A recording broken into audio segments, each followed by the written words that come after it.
Alors, je vais juste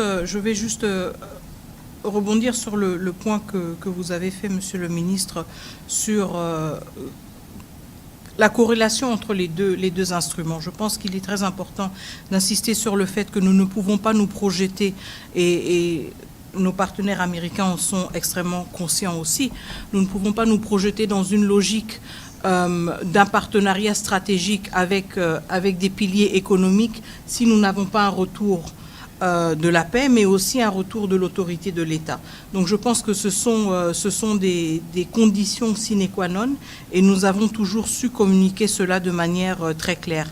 Maintenant, quand vous parlez de ce qui était prévu dans le deal, alors je vais juste vous encourager peut-être à vous pencher sur les documents et sur les textes tels qu'ils ont été adoptés aujourd'hui. Je pense qu'il y a eu beaucoup de spéculations ces derniers mois, ces dernières semaines sur ce fameux deal.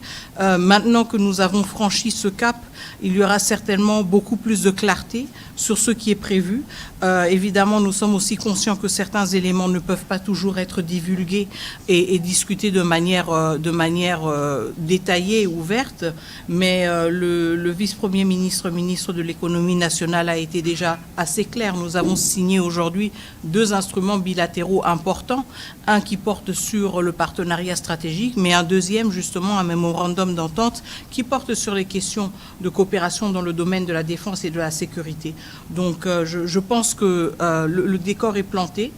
Peut-être que maintenant que certains de ces textes sont disponibles, il sera plus facile d'enrichir la lecture des uns et des autres et d'aller au-delà des spéculations qui ont été quand même alimentées de manière tout à fait compréhensible ces dernières semaines pour mieux comprendre ce qui est prévu.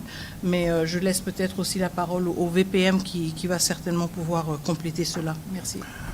Merci, Mineta. Mais laissez-moi peut-être commencer par un des documents phares qui a été signé aujourd'hui avec le Rwanda, donc ce cadre d'intégration économique régionale.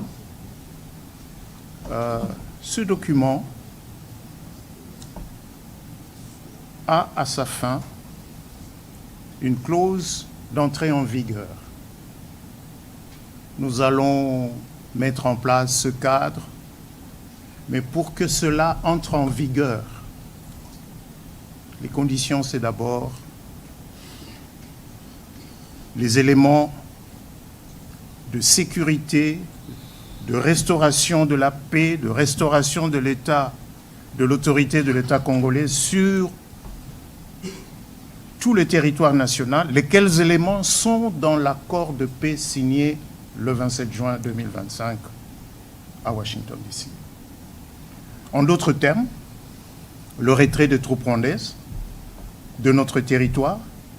En d'autres termes, l'arrêt de l'appui apporté au M23 et aux autres groupes armés non étatiques. Ce sont là les conditions permissives pour que ce cadre d'intégration économique régionale se mette en place. Qu'est-ce qu'il y a dans l'accord de partenariat stratégique avec les États-Unis? Je sais que dans l'opinion, ça a été présenté de manière simpliste comme un troc, comme un deal, matière première contre sécurité. Non, ce n'est pas le cas. J'ai parlé des objectifs à long terme. L'accord dit clairement que, oui, il va y avoir un focus sur l'exploration, sur l'extraction, sur la transformation des minéraux critiques, mais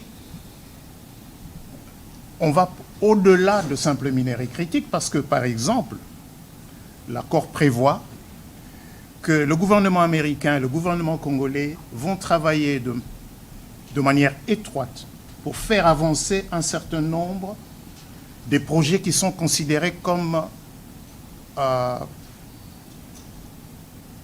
comment je dirais, majeur, comme critiques pour qu'on transforme la RDC, c'est-à-dire Inga, Grand Inga.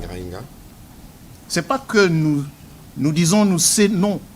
Nous disons dans le texte, RDC et USA, nous allons travailler de manière coordonnée pour que ce projet avance. L'accord insiste aussi sur les corridors de Lobito. L'accord prévoit également que la RDC dise clairement quels sont les projets de développement considérés par la RDC comme étant des projets stratégiques. Et cette liste, la liste de ces projets stratégiques, sera incessamment communiquée par la RDC à la partie américaine et fera partie intégrante de l'accord.